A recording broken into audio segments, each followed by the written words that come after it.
भोगमणिराजित पुण्यमूर्ते योगीश शाश्वत शरण्य भवाब्धिपोत लक्ष्मी नृसिंह मम देहि करावलम्बम् ब्रह्मेन्द्र रुद्र मरुदर्क किरीटकोटि संघट्टितांसि कमलामलकान्तिकान्त लक्ष्मीलतस्कुच सरोरुहराजहंस लक्ष्मी नृसिंह मम देहि करावलम्बम् संसारसागर विशाल कराळ काम नक्रग्रह ग्रसन निग्रह विग्रहस्य मग्नस्य रागलसदोर्मि निपीडितस्य लक्ष्मी नृसिंह मम देहि करावलम्बम्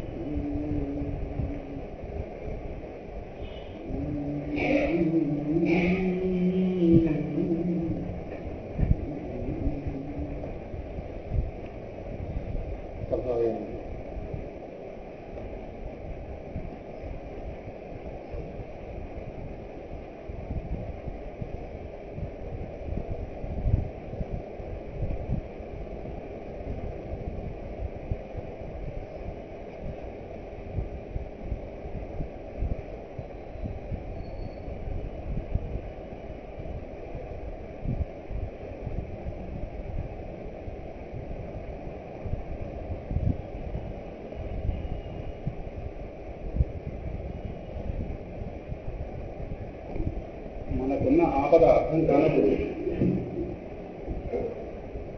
మనకు పరిచయం ఆపదల సహాయంతోనే బోధపడతారు. వేరే అవకాశం లేదు, వేరే ఉపాయం కూడా లేదు.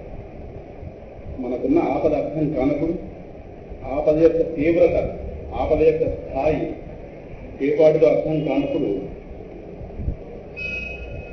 మనకి పరిచయంలో ఉన్నటువంటి ఆపదలు ఏవైతే ఉన్నాయో వాటి సహాయంతోనే బోధించాలి. వాటి సహాయంతోనే మనం బోధపడతాం.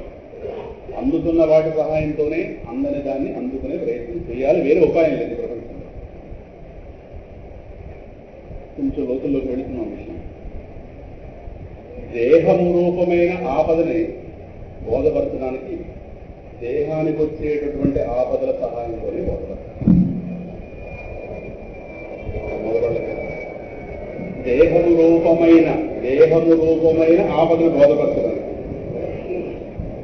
దేహము రూపమైన ఆపదని దేహానికి వచ్చేటటువంటి ఆపదలకు సంబంధించిన జ్ఞానం సహాయంతోనే బోధపడతారు. తెలుగు మాట. దేహము రూపమైన ఆపదని బోధపరచడానికి దేహానికి వచ్చేటటువంటి ఆయా ఆపదలు ఏవైతే ఉన్నాయో, దేహము రూపమైన ఆపద, దేహానికి వచ్చే ఆపదలు. వాక్యం ఒకలాగే ఉంది కానీ చాలా సరికాస్తుంది. దేహము రూపమైన ఆపదను బోధపరచడానికి దేహానికి వచ్చేటటువంటి ఆపదలు ఏవైతే ఉన్నాయో ఆ ఆపదల సహాయంతోనే ఈ ఆపదను బోధపడతారు. అందుకే ఆచార్యుల వారు ఇక్కడ ఆయన బోధపరుస్తున్నది దేహము రూపమైన ఆపద. ఇక్కడ ఆపద ఎవరు? దేహమే ఆపద.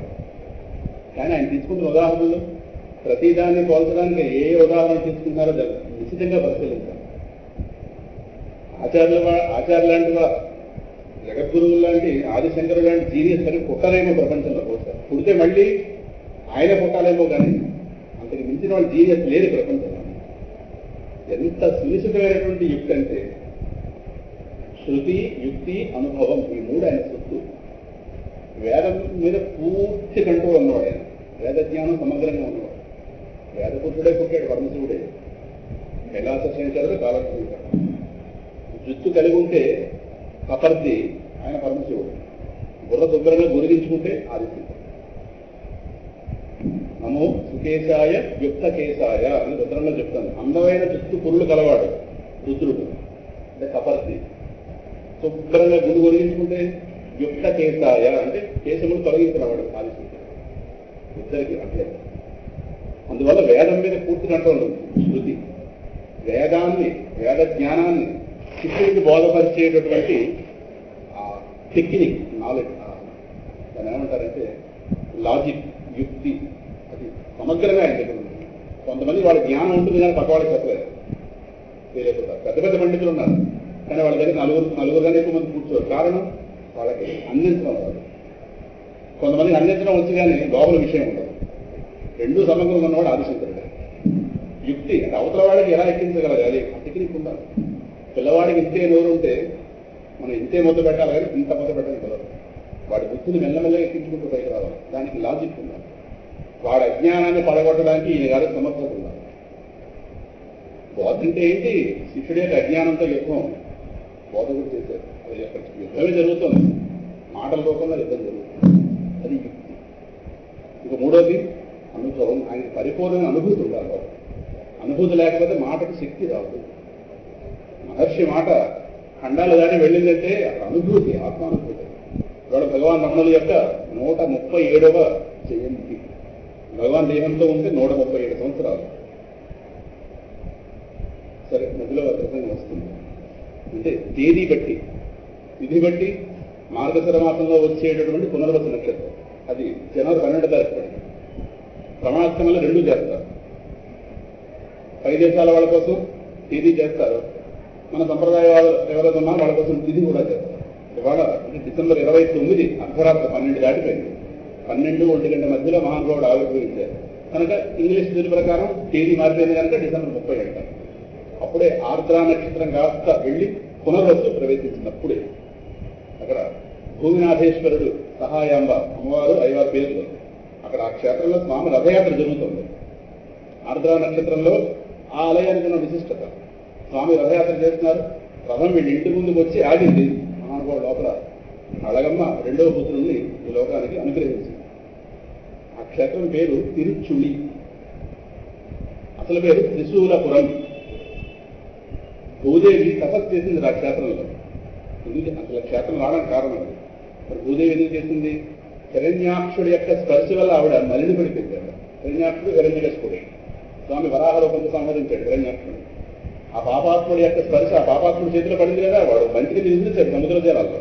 చాలా బలవంతుడు, చాలా బలవంతుడు. వాడి స్పర్శ సోకి వీడు అపవిత్రం అయిపోయింది. పవిత్రత ఎవరి వల్ల రావాలి? పవిత్రతకు మారు పేరు పరమశివుడు.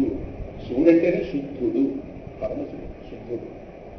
ఆ పరమశివుడి కోసం అమ్మవారు భూమాత అక్కడ తపస్సు చేస్తే స్వామి గారితో ప్రత్యక్షమై ఆవిడ అనుగ్రహించి నువ్వున్న ఈ ప్రాంతం ఇక మీద ఒక పవిత్ర క్షేత్రంగా మారుతుంది అని చెప్పి తన త్రిశూలాన్ని అక్కడ భూమి పూడ్చాడు. ఆవిడ అపవిత్రత తొలగింది.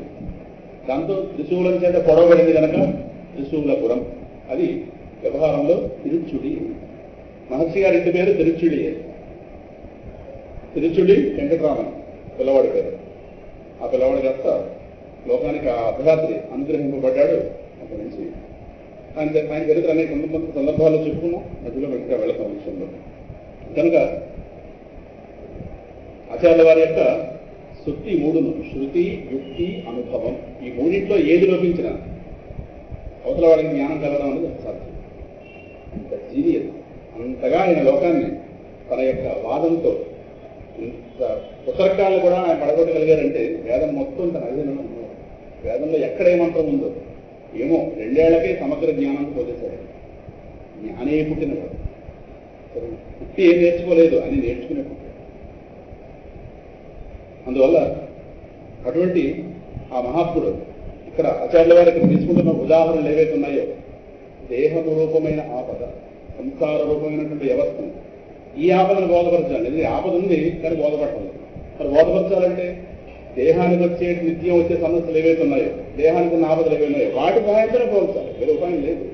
అందువల్ల అక్కడ సంసార సాగర విశాల గరాళ కాల కామ నుండి ఉంటుంది కానీ వాస్తవానికి అది కాల.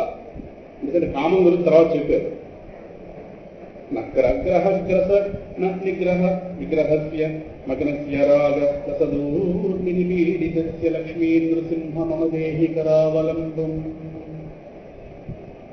అది వెంటనే మీరు ప్రశ్న చేయొచ్చు, మన ఆపద మంది కదా, మన ఆపద మనకి ఎందుకు అర్థమవుతుంది? మనకున్న పెద్ద పనిముట్టు బుద్ధి. బుద్ధే ఆపదే కూర్చున్నప్పుడు బుద్ధి ఆపద ఎలా పోతుంది రాసుకోవచ్చు. మనకున్న పెద్ద పనిముట్టు బుద్ధి. అంతకన్నా మరేంది? బుద్ధే ఆపదే కూర్చుంది. ఈరోజు బుద్ధి నిండా వ్యర్థ జ్ఞానాలు చేసేది. సత్యం ఏంటో అర్థం కాదు, అసత్యం ఏంటో అర్థం కాదు. ఈ పాడు బుద్ధి ఉన్న ఆపదను ఎలా బోధపడుతుంది? ఆపదని సంపదగా దొరుకుతుంది. అది ఎలా చూపిస్తే అలా పెడతాం కానీ లేకపోతే అంధపరంపరంగా బుద్ధి ఎలా చూపిస్తే అలా వెళ్ళిపోతాం. అందుకని బుద్ధిని ఎదురు పెట్టి నిలదీసే అంత శక్తి ఎక్కడుంది మన ఆచార్యుల వర్మ. అందువల్ల మన బుద్ధి మనకు సహకరించిన స్థితిలో ఒక మహాత్ముడి యొక్క బుద్ధి సహాయం తీసుకోవాలి. అదే శాస్త్రం, అదే బోధ, అదే స్తోత్రం.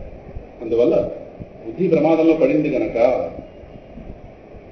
బుద్ధికి సమగ్రమైన జ్ఞానాన్ని, బుద్ధికి తానున్న ఆపదని చక్కగా తనకు అర్థమయ్యేటువంటి భాషలో బోధపరిచి దానిలో ఉన్నటువంటి జ్ఞానాన్ని లేవనెత్తి దానిని ఒక నిండైన బుద్ధిగా, ఒక సమగ్ర బుద్ధిగా జ్ఞానం కలిగించే స్థాయికి తీసుకొచ్చేటటువంటి ఒక పనికి ఆచార్యుల వారు ఈ స్తోత్ర రూపంలో నడుము పెడుతున్నారు.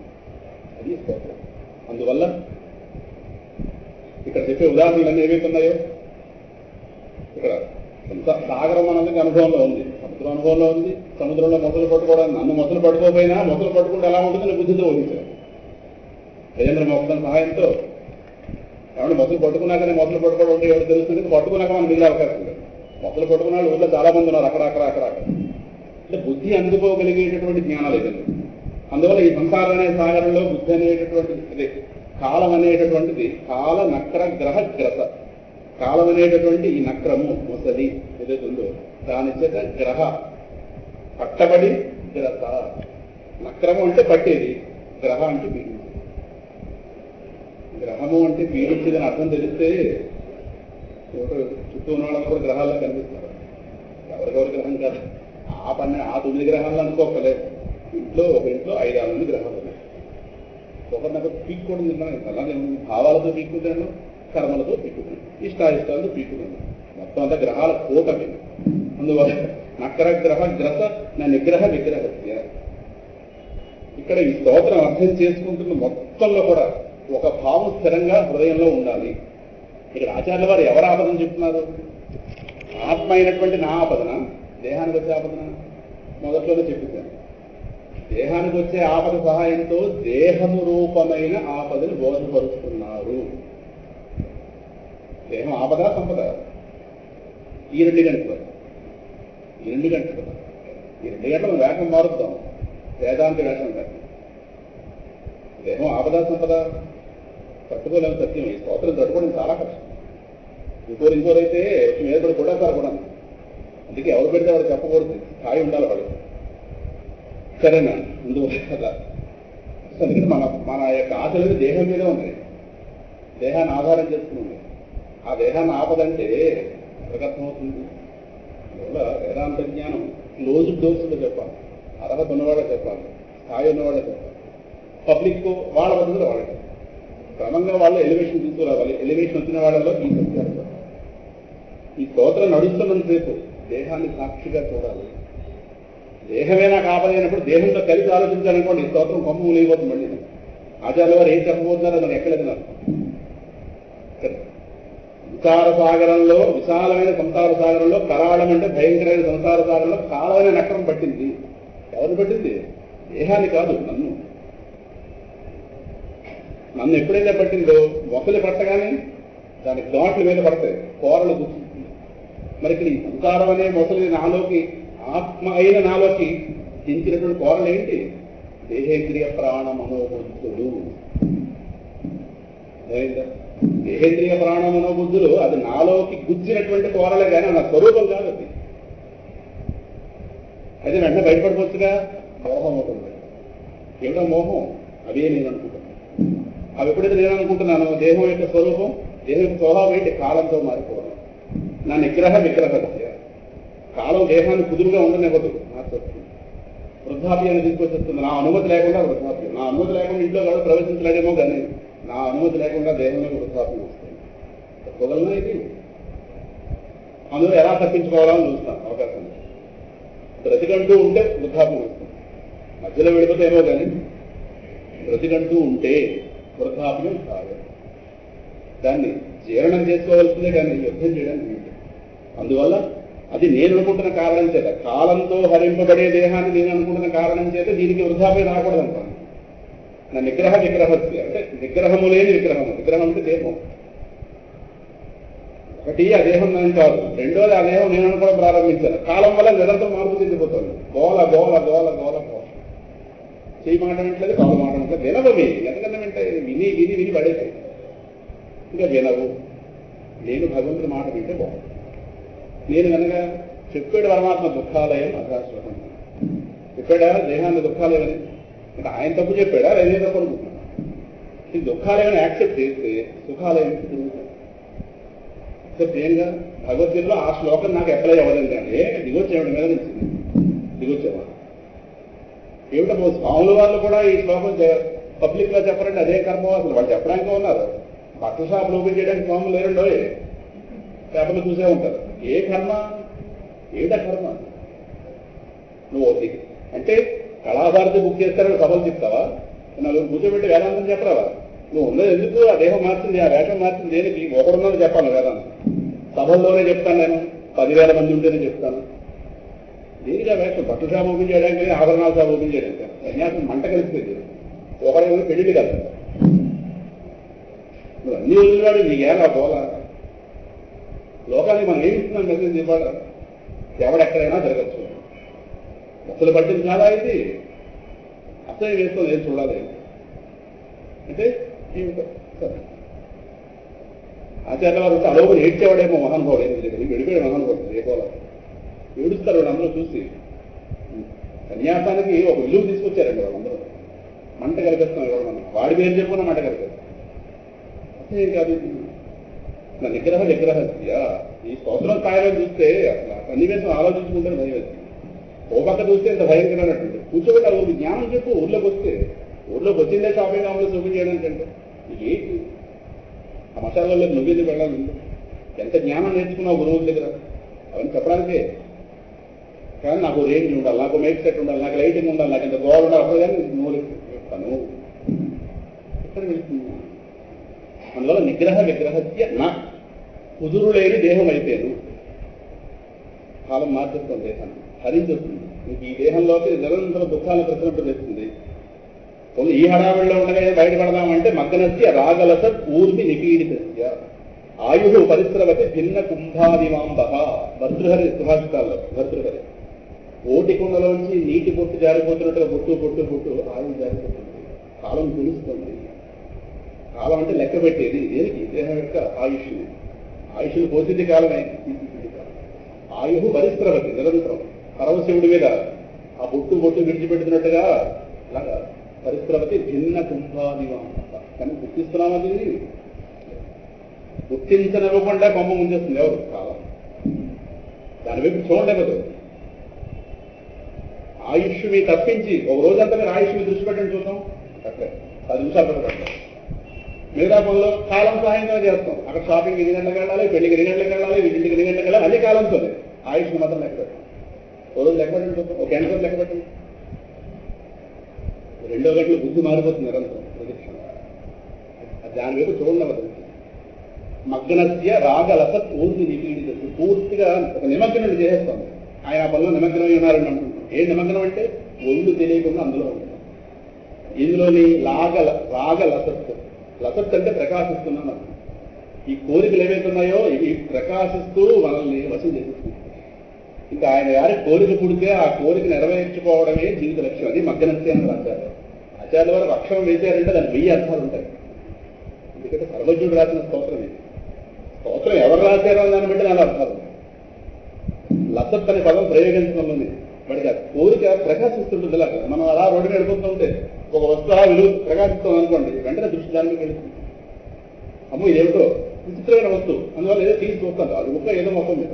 అలాగే కోరిక లోపల పుట్టింది కామ్గా ఉండదు, ప్రకాశిస్తుంది. అంటే ఇది తీర్చుకుంటే కానీ ఇక జీవితానికి పూర్ణత్వం లేదు. ఇంక అందులో తిప్పేసి సుడిగుండం సుడిగుంటారు. సుడిగుండం అంటే మన అదుపులో మనం ఉన్నాం, దాని అదుపులో మనం ఉంటాం. అది ఇక్కడ చెప్పడం. రాగలస ఊర్మి అంటే సుడిగుండం, కెరటం సుడిగుండం. నిపీడిత విశేషంగా పీడింపబడుతున్నాను. లక్ష్మీ నృసింహ మమదేహి కరావలంబం అని ఆచార్యుల వారు ఇక్కడ మహానుభావ నీ యొక్క సహాయం ఏదైతే ఉందో అది నాకు పరిపూర్ణంగా అందాలి. అంటే కాలం అనే మొసలి నాలోకి దించిన కోరలు దేహాదులు. అందువల్ల ఈ దేహేంద్రియ ప్రాణమనోమతులు సాక్షిగా చూసి స్తోత్రం చదవాలి. ఆపద నాకు కానీ దేహాదులకు కాదు. దేహాదులకు వచ్చే ఆపద నుంచి రక్షించమన్నా లక్ష్మీ నృసింహుని కల్లాగా ఆయన ఏమైంది దేహం అనే ఆపద నాకు గుర్తొస్తుంది. పునరపి జననం పునరపి మరణం. నేను కాని దేహం దాని గోలంతా నేను వేసి తిరుగుతున్నాను. ఇదిగో దేహం నేను ఎప్పుడైతే అనుకున్నానో మహర్షి అంతా అక్కడ దృష్టి పెట్టారు. నువ్వు దేహం అనుకుంటేనే మొత్తం ఈ తెగుళ్ళని పెట్టారు. దుఃఖం ఎక్కడో బయట లేదయా, దేహాత్మ భావం దగ్గర. దేహం నువ్వు కాదని తెలుసుకుని చూడు, అప్పుడు నీకు దుఃఖం లేదు. ఆయన గోలంతా ఈ నేనేమన్నా సార్. నేను దేహం తలంపు వచ్చిందా, రెండో తలంపు కోరిక. ఇది కావాలి, అది కావాలి, ఇది కావాలి, ఇది కావాలి, ఇది కావాలి, ఇది కావాలి, విసిరేస్తుంది బయట. ఇంకా మన దగ్గర మనం ఉండగలదు. ఏదో కోరిక దగ్గర ఉంటాం, ఏదో విషయం దగ్గర ఉంటాం, ఎవడో వ్యక్తి దగ్గర ఉంటాం, వాడి నిద్రకి మనసులో పెడతాం. ఎలక ఊర్లో ఉన్న నానా చెత్త చెదారాన్ని పట్టుకొచ్చి కన్నంలో పెట్టుకున్నట్టుగా చెత్త విషయాలన్నీ మనసులో పెట్టుకుంటాం. కారణం ఏది పెట్టుకోవాలో, ఏది పొందాలో జ్ఞానం పెట్టుకుంటాం. అది ఎవరికైనా 20 ఏళ్ల క్రితం చూస్తే అది మనసులో ఉంటుంది. ఎందుకంటే మనసులోకి ఎలా వెళ్ళింది? ఏమి వెళ్ళిపోయిందో మన మనసే, మన పర్మిషన్ లేకుండా అందరూ వెళ్ళిపోతున్నారు లోపల. మన వస్తువు ముట్టుకుంటే ఒప్పుకోం, మన మనసుని ఎంతమంది ముట్టుకుంటున్నారే. జ్ఞానం ఇది, తెలియటం లేదా? లక్ష్మీ నృసింహ మమదేహి కరావలంబం. నీ చేయూతు నువ్వు అంటే నాకు జ్ఞానం కలిగించేవాడి యొక్క సహాయం నాకు కలిగించు. వాడి వల్ల నాకున్న ఆపద నాకు అర్థమవుతుంది. దేహానికి వచ్చే ఆపదలను ఎవరైనా బోధపరుస్తారు. రోడ్డు మీద ఏదో ఫ్రీ డాక్టర్ క్లినిక్స్ పెడుతుంటారు. ఏదో ఈ షుగర్ మందించాం, ఆ మందించాం, సంతోషం. దేహం అనేది ఆపద ఎవడబోదు శాస్త్రమే కదా. మనం ముచ్చట్లేని దేహమే ఆధారపడినా కనుక ఆ సభలో మనం వెళ్ళాం. అంటే మన తెలివితేటలు ఏంటంటే మనం వెళ్ళకపోతే మనకు ఆపద లేదేమో, చాలా తెలివైన వాడు. ఇక్కడ వెళ్ళకపోతే ఆపద సరిపోతే ముందు ఇప్పుడే కరావాలని కోసం మానేస్తాం. మనం చూడకపోతే ప్రపంచంలో లేనివి లేవా అవన్నీ. అంటే ఆ దేహ మోహం అలా ఉంటుంది. ఏదో ఇలా కాలక్షేపం చేసేద్దాం, ఏదో అయిపోతుంది, ఏదో వెళ్ళిపోతుంది. దేవం కలిసి వేదాంతమే వెనక్కలేదు. ఏ వెనకైనా దేహం మూసిపోతుంది ఎక్కడో. ఆ తర్వాత ఏది లేదంటే నా రాజ్యాంగం, మన రాజ్యాంగంగా జరిగేది ఈశ్వరుడు రాజ్యాంగం.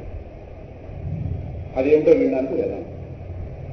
నా అపోహలు కాదు, సత్యం అంటూ ఒక శ్లోకం అది నడుస్తుంది. కానీ నా అపోహ ఎప్పుడు సత్యం అవ్వదు.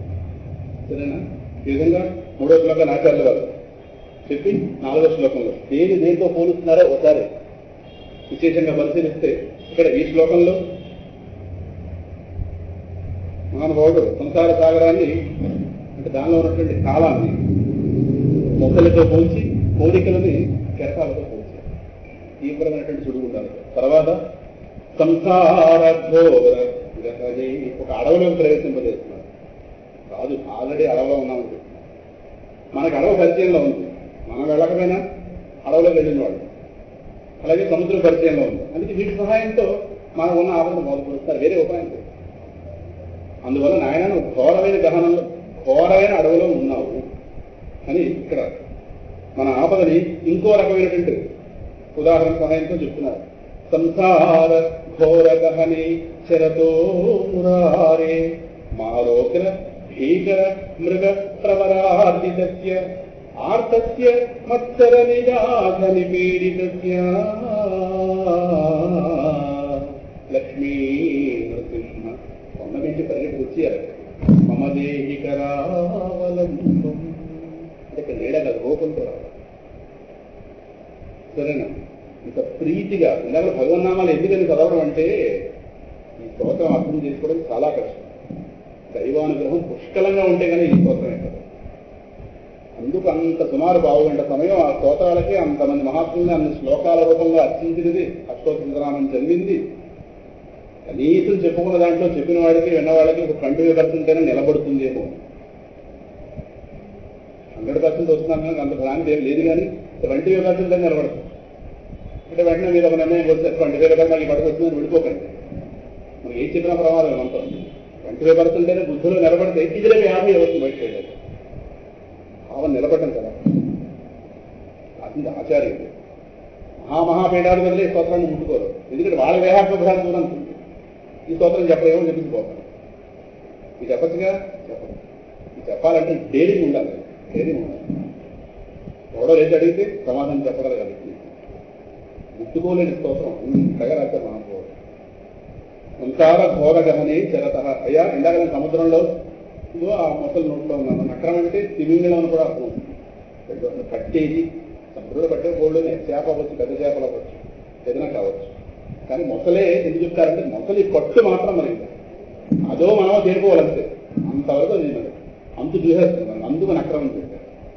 ఇక్కడికి వస్తే హయా నేను ఇప్పుడున్న ఆపద, నేను అంటే ఆత్మ అని గుర్తుపెట్టుకోండి. ఆత్మ అయిన మన యొక్క ఆపద ఆచార్యులు ఎవరు చెప్తున్నారు? సంసార ఘోర గహని, నేను ఎవరో నాకు తెలియకపోవడమే ఆపద. ఎవరు విస్మరణం విష్ణోహో సంపన్ నారాయణ స్మృతి చెప్పుకున్నాం కదా. ఇవాళ మీ అందరికీ మంది మర్చిపోతానేమో, ఒక కానుకోటి ఇవ్వాలి కదా భగవాన్ జయంతి సందర్భంగా, కానుకోటి ఇవ్వాలి కదా. మా రమగారు